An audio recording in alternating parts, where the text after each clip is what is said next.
पिछले एपिसोड में टैन्यू का एक सीनियर के साथ झगड़ा हो गया था जो उसके साथी स्टूडेंट को टॉर्चर कर रहा था। अब टैन्यू इसके अटैक को बहुत आसानी से रोक देता है, जिसे देख सीनियर हैरान हो जाता है और कहता है मेरे डेंडिंग क्रशिंग पावर को रोकना इतना आसान नहीं है, लेकिन आखिर तुम इससे भी पावरफुल कैसे हो। इसके बाद टैन्यू इसी चीज से सीनियर पर अटैक कर देता है, लेकिन वह इसके डायरेक्शन को मोड़ देता है और टैन्यू पर अटैक करने जाता है, लेकिन तभी टैन्यू ऊपर चढ़ जाता है और अपने एक पावरफुल अटैक से वहां के माउंटेन को तोड़ देता है, जिसे देख सीनियर की हालत खराब होने लगती है। फिर टैन्यू कहता है तुम जैसा आदमी मुझे मारने का सपना देख रहा है। तब सीनियर कहता है तुम्हारा फीटल सोल कोई खास एबिलिटी वाला नहीं है, फिर भी तुम इतने पावरफुल कैसे हो। इसके बाद वह कोई सीक्रेट टेक्निक यूज करता है और यहाँ से किसी और जगह पर चला जाता है। फिर कहने लगता है मैं तुम्हारा सरनेम टैन याद रखूंगा और इस बारे में अपने बड़े भाई से बताऊंगा, जिसके बाद मेरा भाई तुम्हारा सफाया कर देगा। लेकिन तभी टैन्यू कहता है इस बारे में तुम सोचना भी मत, क्योंकि अगर तुम अपने ग्रैंडफादर के पास भी गए फिर भी नहीं बच पाओगे। अब टैन्यू को यहाँ देख सीनियर की हालत खराब हो जाती है और पूछता है तुम्हारी स्पीड मुझसे फास्ट कैसे हो सकती है। जिसके बाद हम देखते हैं कि टैन्यू की आंखें रेड हो गई हैं। इधर सभी लोग टैन्यू के बारे में चिंता कर रहे होते हैं, लेकिन तभी टैन्यू उड़ता हुआ यहाँ पर आता है और सीनियर को नीचे फेंक देता है, जिसके बाद यह सब उसे उल्टा लटका देते हैं। फिर जब इसको होश आती है तब यह काफी हैरान हो जाता है और कहता है आखिर तुम लोग चाहते क्या हो। तब टैन्यू अपने सभी साथी स्टूडेंट से कहता है तुम्हें डरने की जरूरत नहीं है, इसके और इसके जैसे बाकी लोग पूरी शान से जीते हैं, लेकिन क्या हम केवल सरवाइव करने के लिए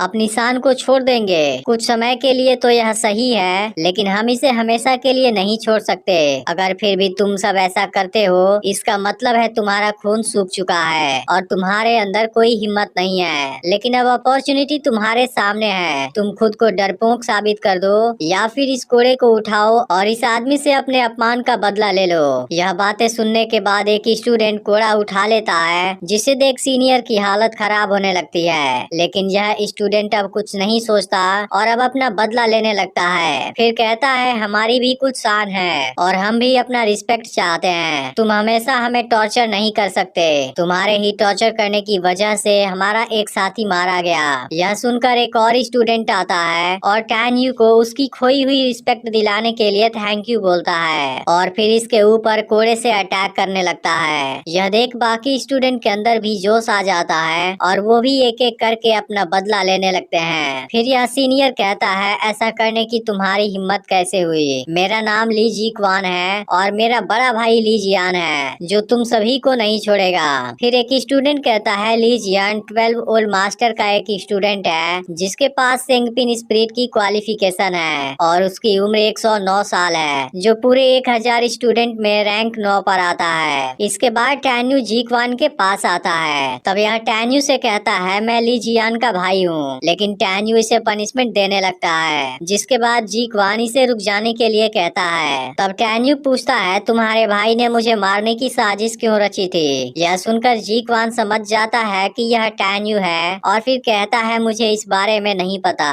यह सुनकर टैन्यू इसे और भी टॉर्चर करने लगता है, जिसके बाद जी क्वान सब कुछ बताने के लिए तैयार हो जाता है और कहता है तुमने आउटर गेट के लॉ एनफोर्समेंट एल्डर को मारा है, शायद इसके पीछे की वजह यही हो सकती है। इसलिए इनर गेट के लॉ एनफोर्समेंट एल्डर और उसके स्टूडेंट लियांग चेंग टियान ने मेरे भाई को खोजा, जिसके बाद मेरे भाई ने तुम्हें मारने के लिए चेंग न्यू को अरेंज किया। इसके बाद यह लोग जी क्वान को फ्री करते हैं और फिर नीचे फेंक देते हैं। जिसके बाद टैन्यू कहता है अगर तुम फिर कभी एलेक्सिर लेने आए और इन लोगों ने उसे समय पर तैयार ना कर पाया हो तब तुम उनको अपना कोई ओपिनियन दे सकते हो, लेकिन अगर तुमने इनको पीटा या फिर ह्यूमिलेट किया फिर यह तुम्हारे लिए भी सही नहीं होगा। यह सुनकर जी क्वान इसकी बात मान जाता है। तब टैन्यू उसे सबके सामने झुकने और अपनी गलती एडमिट करने के लिए कहता है। जिसके बाद जी क्वान बिल्कुल ऐसा ही करता है और टैन्यू इसे यहाँ से जाने देता है। इस पर एक स्टूडेंट कहने लगता है तुमने उसे जिंदा क्यों जाने दिया,